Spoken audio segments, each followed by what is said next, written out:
Lord Peter Wimsey, having recently acquired a rather inconvenient enthusiasm for turnip wine. A questionable affection nurtured over a peculiar weekend in Gloucestershire, arrived at the gently crumbling estate of Crotchets, Gil bearing both a crate of said beverage and a cricket bat, neither of which he had any serious plans to use for their intended purposes. He had accepted Lady Ufham's invitation not out of fondness for botany or her persistent dabbling in matchmaking, both well-known hallmarks of her gatherings, but because her letters had carried a curious air of anxious propriety, as though the conservatory's geraniums had taken to murmuring moral judgments, and the parliaments had developed a habit of swooning on alternate Tuesdays. One should never underestimate British shrubbery, Wimsey mused to Bunter as their car crunched along the gravel drive. It has seen more betrayal than a bishop's memoir and more blood than a Balkan war zone. Bunter, whose moral compass remained unshaken by flora or intrigue, gave a small nod. Crotchet's Gill sprawled before them, a relic of Edwardian ambition that had aimed for Elizabethan elegance but landed somewhere closer to confused Gothic. The chimneys slouched like tipsy vicars, and the ivy clung to the facade as if attempting murder. They were informed with typical village briskness by a footman, his complexion hinting more at a lifelong acquaintance with sherry than with emotion, that the gardener had passed away just that morning. Mr. Thod, my lord, head first into the well. Lady Upham, as decorative and sharp-edged as a stained-glass saint, greeted Wimsey on the front steps with a smile pulled taut. Peter, darling, you always arrive just as something ghastly occurs. Tell me you haven't brought that dreadful root wine. I most certainly have, said Wimsey brightly. And a bat, should I need to defend it. Lady Upham didn't laugh, though she did flutter. A gesture Wimsey remembered from their Oxford days, when she had been engaged to an Egyptologist allegedly cursed by a decapitated idol. That gentleman had since retired to Bournemouth with a limp and an allergy to cinnamon. As they were led toward the conservatory, she added, he was odd, kept to himself. Disliked people crossing the south lawn after sunset. Claimed it upset the rose roots. Or perhaps his conscience. I doubt he knew the difference. Inside, the house was all polished wood and unpolished tempers. Despite the summer heat, a fire blazed, and the mingled scents of pies, varnish, and death lingered in the air. I suppose, murmured Wimsey to Bunter, a gardener's fear should be taken with a dash of sulfur. Still, head first into a well, it has a whiff of Greek tragedy. The body had been found by Harold, the assistant gardener, a skittish youth who had promptly sprinted to the house and collapsed into the fishmonger's arms. A classic move, noted Wimsey. Always swoon near seafood. It lends a biblical air. Constable Driggs was already there. A man with the face of a weathered boot and the demeanor to match. No foul play, Lord Wimsey, he said, peering into the well, which yawned like a disapproving ant. Slipped, poor soul. Bit touched in the head. Talked to flowers, said they talk back. Unforgivable, said Wimsey, especially if they give advice. Driggs grunted. They say he was digging out near the old house. Never said what for. Wimsey glanced toward the garden. The house loomed dark against the hedges, windows cracked like spiderwebs, the whole thing slightly bowed. He felt a familiar chill, the kind that comes from finding an unopened letter in a dead man's coat. How fascinating, he murmured. Bunter, let's start with the roses. Then perhaps we can descend into madness through the marigolds. They were called in for tea before further exploration, but the seed of curiosity had been planted. It wasn't just that a gardener had died. Such things were practically seasonal in Gloucestershire, but that he had left behind, as Wimsey would soon learn, a strangely worded diary, disturbed soil under a pear tree, and a violet pressed between pages of the Anatomy of Melancholy. Hardly standard horticultural reading, Wimsey would later remark, unless one is sowing despair. At tea, Wimsey half-heartedly dissected a scone clearly made with more moral rigidity than flour, while listening vaguely to Lady Upham and her guests, much like tuning a faulty radio. A dreadful affair, murmured Mrs. Halifax, a widow dressed in shades of lavender and loss. But I always suspected Mr. Thod might meet an odd end. My geraniums never bloomed for him, thrived for Jenkins, but drooped for Thod. Plants are terribly intuitive, said Lady Upham, who once wrote an article linking cucumbers and clairvoyance. Whimsy excused himself with a vague cough and a pretext about stretching his legs. Bunter, ever tactful, followed like a shadow with perfect creases. The garden seemed mundane now. Aside from the constable jabbing near the well and some blackbirds squabbling over a crushed currant bun, Whimsy eyed the dilapidated hothouse, which loomed like an embarrassed mausoleum. It seemed to avoid notice, which made it all the more compelling. Bunter, Whimsy murmured, perhaps occupy Constable Driggs with a theory about limestone erosion. He may enjoy being enlightened. With a subtle bow, Bunter approached the constable. Whimsy made for the hothouse. The door swung open with a creaking sigh. Inside, it was humid and stagnant. Pots lay in careless piles. A watering can rested atop dried leaves like a fallen helmet. In a far corner, Whimsy spotted freshly disturbed earth, recently dug, without much skill. He crouched, gloved fingers brushing the soil. Something caught. Smooth glass, not hothouse pane, but possibly from a lens. He slipped it into his pocket. A sound, Harold, still pale and angular as anxiety incarnate. "You found him?" Whimsy asked gently. "Yes, sir. Went to check the water. His boots were like roots, sir." "Did you touch him?" "No, sir. I ran. I shun ve, but he looked wrong. Like he was asleep, but not surprised. Just watching." "Was he afraid of anything?" "The dark, sir." Said it pressed in, made the ground whisper. "But he wasn't mad, just strange." "Strangeness is vastly underrated," said Whimsy.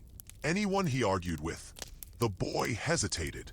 "Miss Clymnestra, Lady Upham's niece, always in the garden with him, arguing but quiet-like. Thought no one noticed." "What did she say?" "She said, 'You promised me, and now you're burying it. I won't let you.' And he, some things rot faster than others." "Poetic," Whimsy murmured.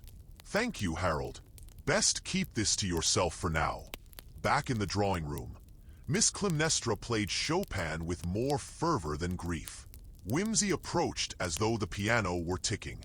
"A charming interpretation," he said, "though the Largo has acquired a lively foxtrot flavor."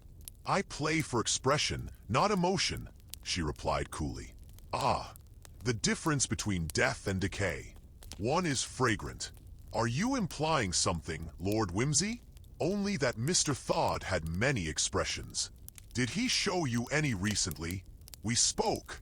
He was upset. He promised me something, but it was only a flower bed." "And what did you expect him to find there?" She stood. "Excuse me. I'm unused to being interrogated over gardening." "Of course. But should a rose bush start whispering secrets, do let me know." She left. The piano bench sighed in relief. "She knows something," Whimsy whispered to Bunter. "And she's a worse liar than she imagines." He withdrew the glass fragment. "Tell me, Bunter, optical or medicinal?" Bunter examined it. "A lens, my lord, possibly from a monocle, or a camera." More clarity than it should. He paused beside the tree, an ancient, twisted sentinel with roots like gnarled fingers clawing through the soil. The grass here, unlike elsewhere, grew in uneven tufts, interrupted by bare patches. Someone had recently knelt. Whimsy could nearly see the echo of them. Knees folded beneath, one hand steadying the body, the other slowly, reverently, perhaps regretfully digging. He knelt too, not to begin unearthing immediately, but to listen. The air was still. No birds. Even the breeze had stopped its gentle teasing of the shrubs. And then he began, not with a spade. He had none. But with bare hands, methodical and patient. Inch by inch, he loosened the earth, working by fading light. The soil here had been shifted within the last week, perhaps even more recently. He could tell. Gardening was simply another form of attunement. You learn to detect the disturbed root, the unnatural curve, the falsehood told by a weed. 2 inches down, his fingers met resistance. Not metal, not stone, soft but solid. He dug further, brushing soil away. A linen-wrapped bundle, the size of a large book, tied with twine, damp-stained and discolored. He hesitated, only for a moment, then unwrapped it. Inside, a child's blanket, faded pink, yellow rabbits frolicking across the fabric. And within that, a small cache of photographs and letters, folded carefully though warped with age. A wooden rattle, worn smooth, rested among them like a relic. Whimsy sat back on his heels. This was not merely a tryst. This was memory entombed, a confession sealed in flannel and silence. He sorted through the letters, most unsigned. Simple notes, shards of planning, whispers of longing, fragments of despair. One, on thin blue paper, read, "I cannot keep it.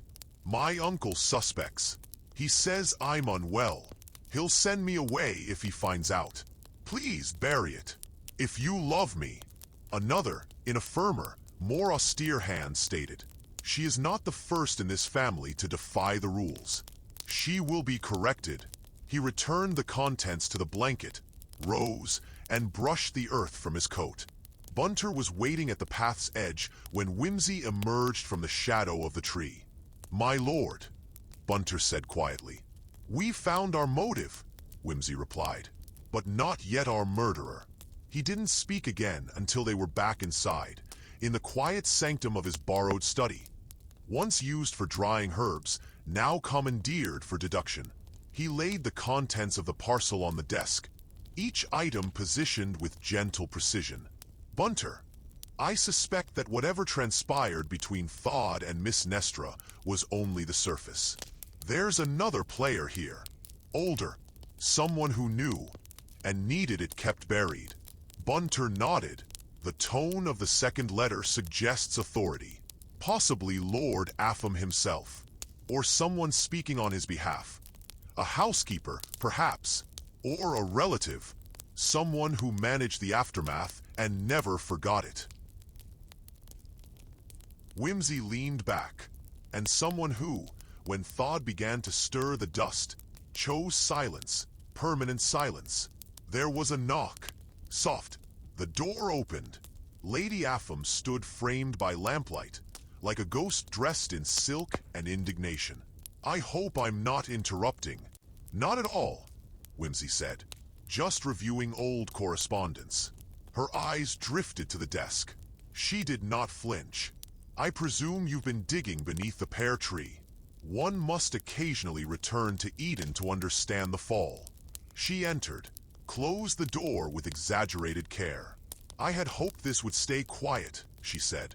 "So did Mr. Thod, I imagine." Her expression faltered. "He was kind, but not wise. And yet he kept your niece's secret all these years." She sat, straight-backed, hands folded. He loved her, in his way. It was never romantic, but she meant something to him. He meant to tell someone, or perhaps acknowledge the child. She looked away. There was no child. Whimsy raised an eyebrow. "A birth," she admitted. "But still, it never drew breath. We never spoke of it again." He remained silent. "She was so young, Peter. I did what I thought best. For her, for the family, for the child. Some beginnings are better left ungrown." Whimsy's eyes stayed on hers. "Who else knew?" She hesitated. "My late husband, briefly, and the housekeeper, Mrs. Belden. She handled everything." "Handled," Whimsy echoed. "She was efficient, unsentimental, loyal. I should like to speak with her at once." But before he could rise, Bunter entered, silent, pale. "My lord," he said, "Mrs. Belden is gone." "Gone?" Whimsy's voice was sharp. "Last seen before luncheon. Her room is packed. Suitcases gone. No note." Whimsy turned to Lady Affam. Her composure cracked. "She wouldn't," she whispered. "Oh, I rather think she would," Whimsy said. "If she feared the roots were being disturbed again. If she thought her loyalty demanded action." Lady Affam shook her head. She was firm, yes, but not capable of that. Not capable of what, dear lady? Killing a man? Or killing a memory? I don't know. Bunter, I want a list of all departures from the village this afternoon. Trains, buses, hired cars, and speak to the station master. If she went to London, she won't linger. Guilt rarely does. Then softly, "The question is not who died, but who decided the truth must not live." The house creaked, the night deepened, and the gardener's final harvest began to show its bitter fruit. Whimsy slept little. Though he lay in bed, he did not rest. The house had fallen into an odd hush. More than just night's quiet. It was the silence that follows a whisper in a cathedral, a breath held. At dawn, he dressed and slipped down the servants' stairs with the ease of a man long used to being in places he shouldn't. The kitchen was empty, still warm from the banked fire. He made strong tea. Uninvited, unbothered, was just finishing when Bunter entered. As always, perfectly timed. "She took the 4:17 train, my lord," he said quietly, handing over a slip of paper. "Single fare to Paddington, confirmed by the station master. A porter remembered her well, said she tipped with precision." "Paddington," Whimsy murmured. "So she's either fleeing or repositioning." "No alias," Bunter noted. "That suggests she's not disappearing, just relocating certain truths." Whimsy returned to the study. The bundle from the tree remained untouched, guarded by consequence. He reopened it. Letters, the blanket. Then he noticed something. A seam, clumsily restitched. He took out his penknife. Inside, hidden in the hem, was a small silver locket. He opened it. Inside, a curl of brown hair, and a faded photo, nearly ghosted, but not quite. Lady Affam, and a man who was not her husband. Whimsy leaned back. So, not a careless affair, a hidden bond, a calculated shield, and thawed, the silent keeper of what should have never been unearthed. Just as he was about to rise a knock, Clytemnestra entered, pale, composed, but frayed. "I need to talk," she said. No preamble. He gestured. She stood by the fire. "I know Mrs. Belden is gone." Harold heard the maids whispering. Nothing stays quiet in this house. She stared at the floor. She orchestrated everything. The birth, the burial. I don't know what she expected in return. Silence? Control? Whimsy said nothing. "She never threatened me. Not directly. She didn't have to." He picked up the locket, held it out. She stared, took it slowly. "She kept this." "No," he said. He did. Clytem's breath caught. Then he remembered. All these years. She sank into a chair. "I thought he buried the truth." "No truth stays buried," Whimsy said softly. "It waits." "Didn't kill him," Clyde murmured softly. "She unnerved him. Overpowered him, perhaps. But Mrs. Belden was never forceful. She didn't carry things herself. Always had others." Whimsy tilted his head slightly. "Others, as in workers, laborers, local men, quiet, compliant. I always believed she had leverage over them, knew things. If she needed someone dealt with." Whimsy's eyes narrowed. "Any names come to mind?" "Only one. George Skeggs, handyman. Did odd jobs. Stopped coming by around a month ago." "Do you know where he lives?" "No, but I used to see him meeting someone in the orchard now and then." Low voices. Whimsy stood, Then I think we ought to speak with Constable Driggs. Gruff and as skeptical as ever, Driggs was less than pleased to be summoned mid-breakfast. But the mention of George Skeggs made his expression turn inward. Skeggs' shady sort, lived out near the mill, kept to himself. Bit too fond of drink, if you ask me. I never do, Whimsy smiled. But I always listen. Shall we pay him a visit? They located Skeggs in the shed behind the mill, half drunk and entirely rattled by their appearance. He tried to bluff, then argue, then outright deny. Only when Driggs produced the warrant did he break, like a cracked dish. Didn't mean to kill him, Skeggs muttered, slumped at a sagging table. Just wanted to scare him. The old lady said he was stirring up ghosts, digging into things best left buried. She paid me to frighten him off. And instead, you pushed him? Whimsy asked gently. Skeggs looked up, eyes unfocused. Didn't push, he stepped back. Said I was mad. Lost his footing. One moment he was shouting, then he vanished, into the well. I called his name. Nothing. So I ran. Whimsy's expression didn't waver. And the locket? Skeggs blinked. What locket? You didn't take it from him? Never touched a thing. Back at the estate, Whimsy returned to the study. The locket remained on the desk, silent, condemning. He turned to Bunter. She never expected him to keep it. Thought it was all buried, figuratively and literally. But thought had a memory that refused silence. And now Bunter, we call them all. Lady Upham, Miss Clynestra. The housekeeper, if she returns. The play nears its end. The final act awaits. He glanced once more at the locket. It always comes back to the child. The library at Crotchet's Gill hadn't seen real reading since the Boer War. Long, narrow, more ceremonial than scholarly.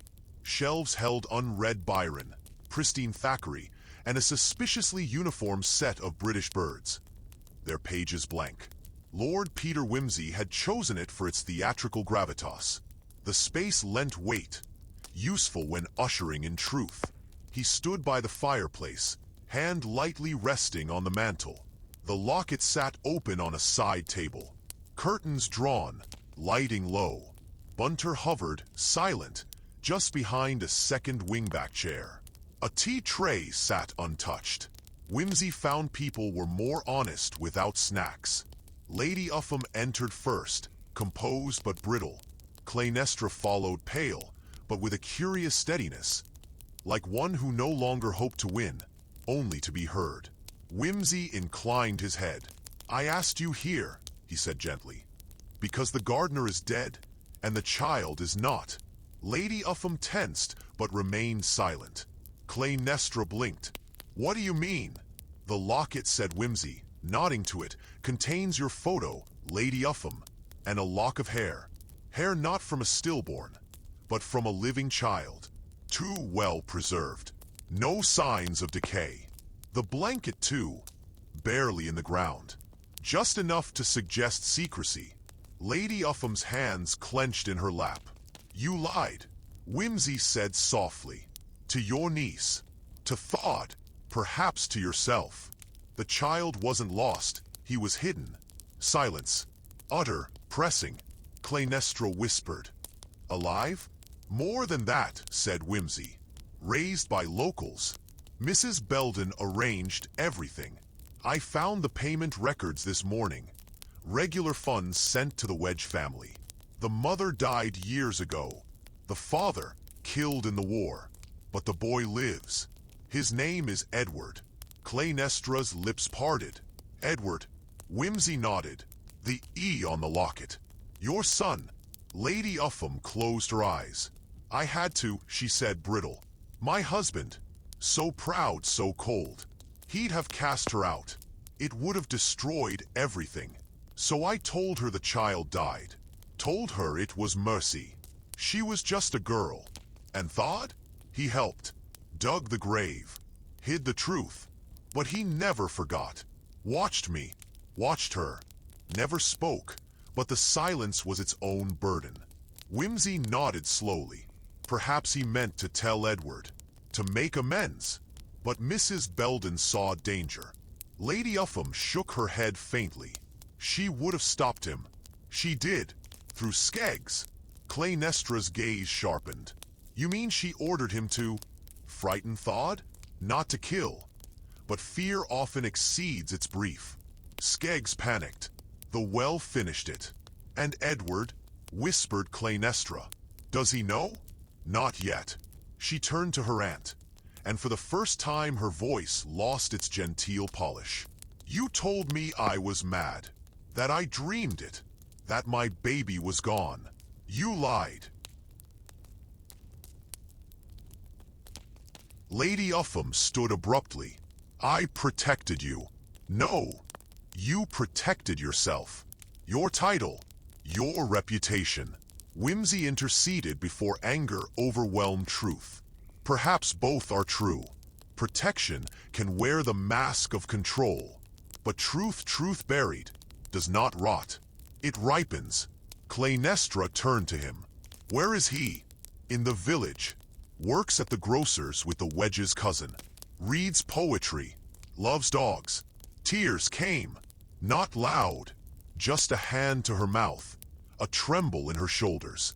Whimsy gave her a moment. You may tell him, or not. That's your right. But the law must proceed. Skeggs has confessed. If Mrs. Belden returns, she will answer for her part. And you, he said, turning to Lady Upham, must live with the roots of your lie. Lady Upham said nothing. She sank into the chair, as if her frame had caved inward. Later, Whimsy stood alone on the terrace, wind playing with the hedges.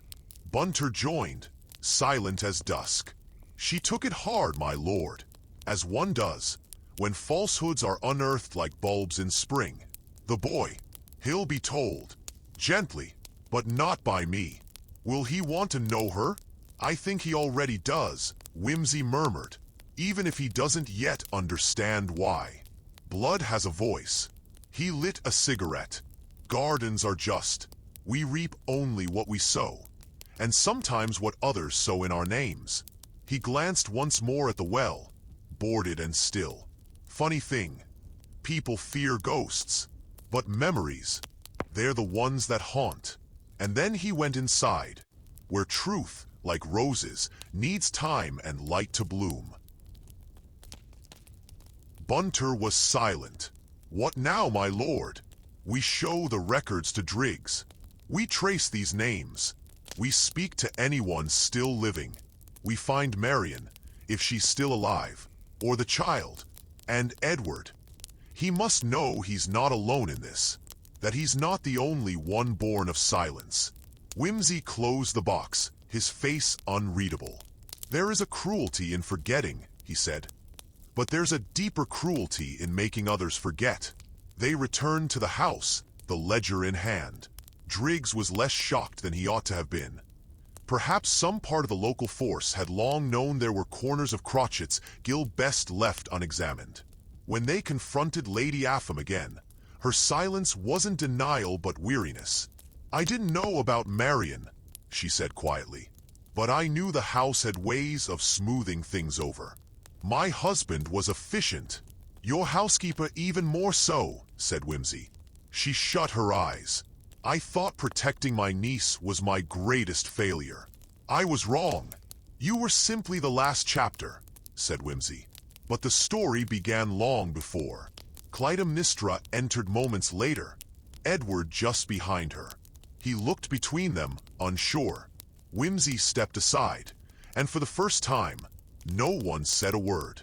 The garden beyond the windows moved gently. The past, like a buried root finally unearthed, began to rise toward the light.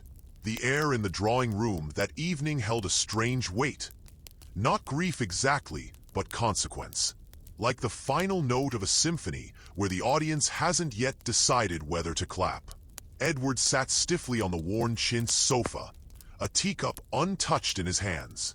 Clytemnestra had taken a seat across from him, her posture betraying only the slightest tremor.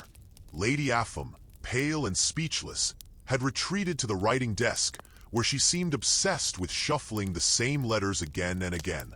Whimsy stood by the window, framed in the golden light of sunset.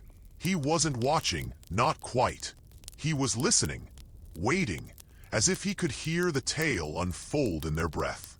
"I don't know what to say," Edward said at last, voice steady. "You don't have to say anything," Clytemnestra replied softly. "Only listen. If you want to." He nodded once, slowly. "There are things I didn't know, still don't. I'm only beginning to understand," she said. "What happened to you, to us? It wasn't just some mistake. It was a choice. Others made it for me. I thought you were lost. I didn't know I was ever found," he said almost wryly. Whimsy turned slightly, catching the flicker of irony in the boy's tone. A survivor's wit, born not from cynicism, but from necessity. Lady Apham looked up. For a moment, it seemed she might speak, but she turned back to her letters. Whimsy cleared his throat gently. "Forgive the interruption, but there's one final matter I feel we must address before this house sinks fully into its past." Edward looked up. "In my rummaging through what remains of yesterday," said Whimsy, "I unearthed not one secret but two. The second may concern you more than any of us." He retrieved the locked box, no longer hidden, and placed it on the table before Edward. "This," he said, "was concealed behind a panel in the hothouse. It belonged, I believe, to a girl named Marian, a maid here 20 years ago." Clytemnestra looked up sharply. "Another child? Possibly. The documents are vague, but they hint at a birth. A quiet one, unwanted, much like your own." He opened the box. Edward leaned in, lifting the photo with hesitation. "I've seen her," he said slowly, "in the grocer's back room. Mr. Wedge kept it in a drawer, said she helped my mother, but never told me more. Likely your nurse, perhaps more," Whimsy said. "The Wedges took you in under Mrs. Belden's arrangement. But Marian, she saw things. She tried to speak out, and I believe Mrs. Belden silenced her, just as she tried to silence Theo. Only Marian disappeared more thoroughly." "Dead?" Edward asked, eyes darkening. "We don't know, but Driggs is investigating. County archives. Unmarked graves. The trail is thin, but reeks of bleach and denial." Lady Apham rose abruptly. "I had no part in that." "No," Whimsy said kindly. "You were likely abroad. That particular sin predates you." She gripped the desk's edge. "But it happened in this house. And that," Whimsy said gently, "is enough to haunt it." Edward's gaze didn't waver from the photo.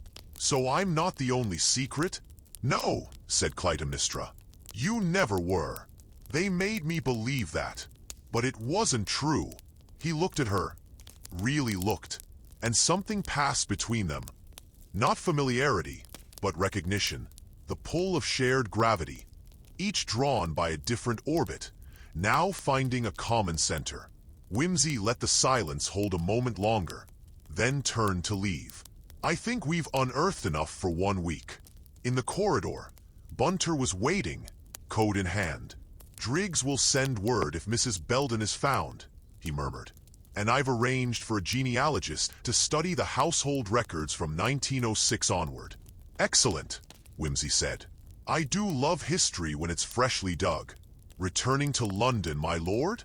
"At dawn. I've had my fill of roses and revelations, and I suspect Miss Clayton and young Edward have much to say, without a detective behind every curtain." As he descended the staircase, Whimsy paused to survey the hall. The portraits seemed less harsh now, still observant, but no longer condemning. The house, once swollen with silence, was breathing again. Outside, the garden hushed in dusk. At the shadow of the pear tree, Whimsy knelt, brushing a hand through the long grass. "They never plant truth," he murmured, "but it finds the light all the same."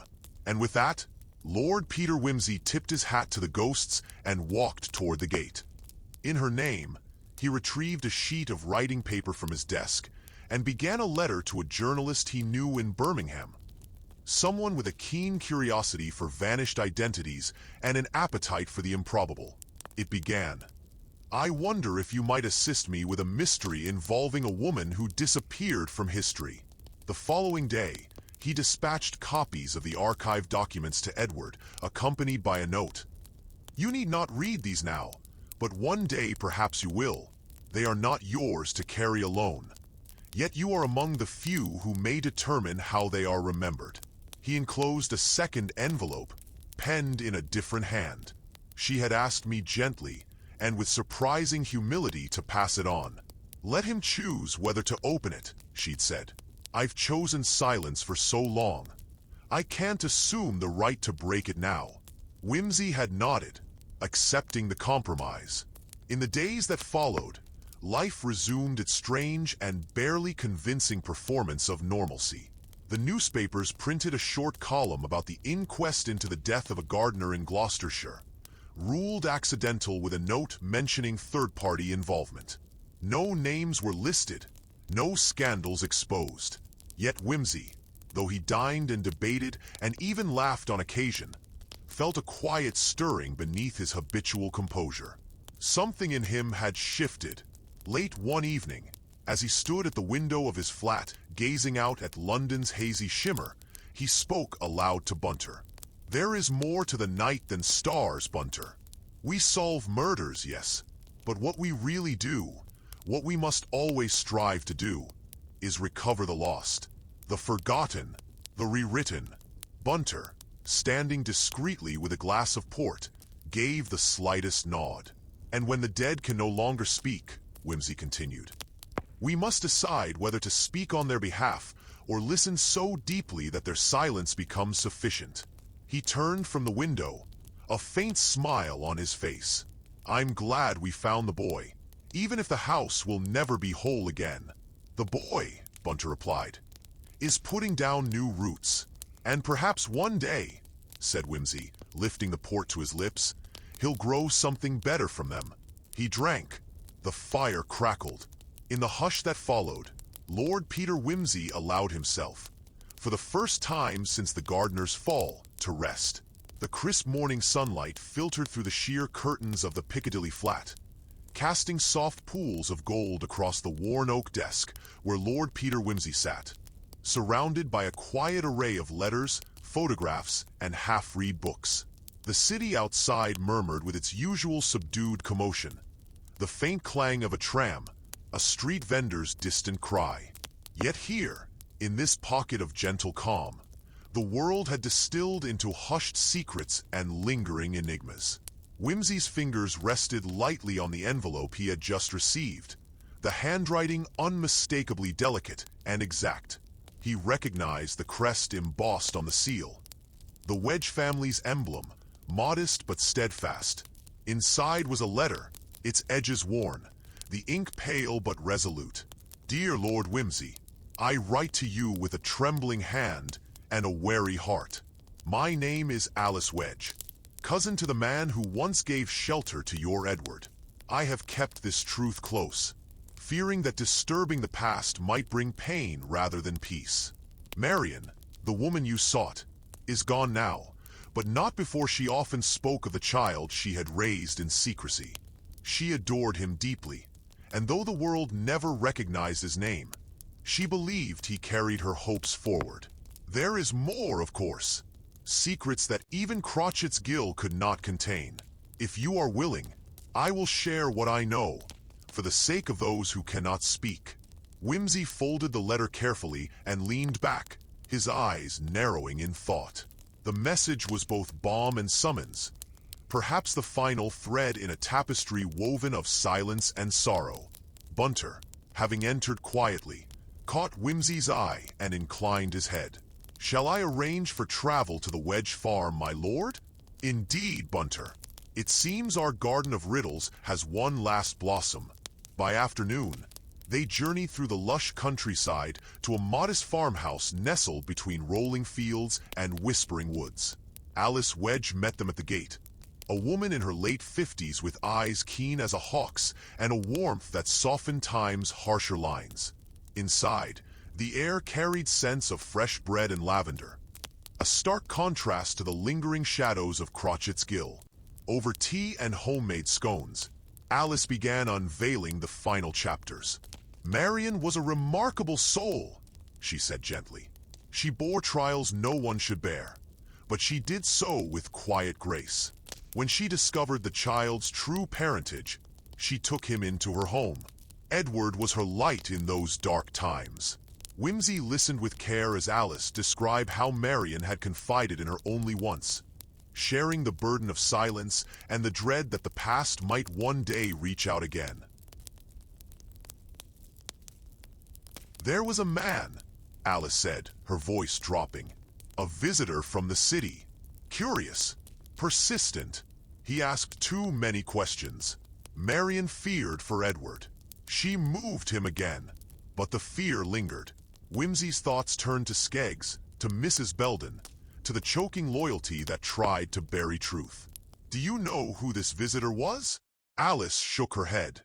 "No, but his presence unsettled Marian deeply. She made me promise to protect Edward, no matter the cost." The unspoken weight of history hung between them like a delicate glass sculpture, fragile, intricate, perilous. As the day waned, Whimsy and Bunter prepared to depart. Outside, the sun dipped low, casting long shadows over the fields. "Thank you, Miss Wedge," Whimsy said, offering his hand. "Your courage in telling this will ensure that those who suffered are not forgotten." Alice smiled faintly. "May it be so, Lord Whimsy." The return to London was quiet, reflective. Whimsy gazed from the carriage window, watching the countryside blur and soften as the day faded. Back home, he settled into his armchair, the warm lamp light tracing the thoughtful contours of his expression. He penned a short letter to Edward. "Your story is no longer alone. The past has unfolded before you, not as a shackle, but as roots. Choose your own growth." He sealed the letter and placed it on the desk, beside the photographs and notes that had traced a path from darkness into clarity. Whimsy moved to the window, looking out at the ceaseless cityscape. Somewhere, a boy named Edward was reclaiming a history long denied. The detective smiled, quietly content. For mysteries may twist and cling like vines, but truth, once nurtured, can flourish anew, bright, resolute, and free. The next morning, sunlight slanted through the tall windows of Crotchet's Gill, casting long shadows over polished wood and motes of dust suspended in the hush. Lord Peter Whimsy stood alone in the vast drawing room, the evidence laid bare before him on a low table. Letters, photographs, faded records, and the silver locket, now open not just physically but emotionally. The garden outside rustled with a gentle breeze and the hum of bees. Life, persistent and insistent. The house felt quieter, its secrets voiced, its ghosts given space. He wasn't alone for long. Lady Upham entered first, her composure trembling slightly. Miss Clytemnestra followed, guarded yet determined. Edward stood just behind them, bearing the weight of his inheritance like a cloak of both burden and identity. Whimsy gestured to the collection. "This, ladies and gentlemen, is the gardener's final yield. More than that, it is a record of the heart's contradictions, where love and fear, loyalty and deception are interwoven in ways that defy easy judgment." Lady Upham's voice was low. "I have lived with the consequences of my silence for years. I believed it was protection. It only bred more pain." Clytemnestra's eyes were bright with unshed tears. "I lived in the dark, believing my son lost before he was born. Now I see he was only hidden." Edward stepped forward, the locket resting in his palms. "Knowing the past doesn't erase it," he said, "but it gives me something to hold on to, a legacy not of shame, but of endurance." Whimsy nodded, a faint smile playing at his lips. The gardener's last harvest was not just of soil, but of memory. We have unearthed not only a death, but lives entangled by fate and decision. And in that act, we affirm that every secret has a root, every silence a story. He turned to Lady Upham. Justice here is not measured by retribution, but by recognition. Mrs. Belden has fled, as you know, but the truth we share today will act as its own reckoning. Lady Upham bowed her head, a quiet surrender. Whimsy looked to Edward and Clytemnestra. You have a future, unburdened by shadows. That is no small grace. Silence followed, a silence filled with birdsong and the patient ticking of a clock, time moving on, even as memory lingered. Whimsy glanced at Bunter, ever steady in the doorway. I believe it is time, he said. The garden is uncovered, the roots revealed. What grows now is yours to tend. He turned to leave, pausing at the threshold to glance back at the trio, their faces lit by sorrow, relief, and a flicker of hope. With a final nod, he stepped out into the morning light. The garden basked in sun. The pear tree stood tall and silent. Beneath its branches, buried truths rested at peace, replaced by the promise of new beginnings. Lord Peter Whimsy walked on, the soft crunch of gravel underfoot, quietly content. For sometimes, the most profound mysteries are not about death, but life reclaimed. And as the gate clicked shut behind him, a single violet, pressed in the pages of the Anatomy of Melancholy, trembled in the breeze, an echo of remembrance, a whisper of grace.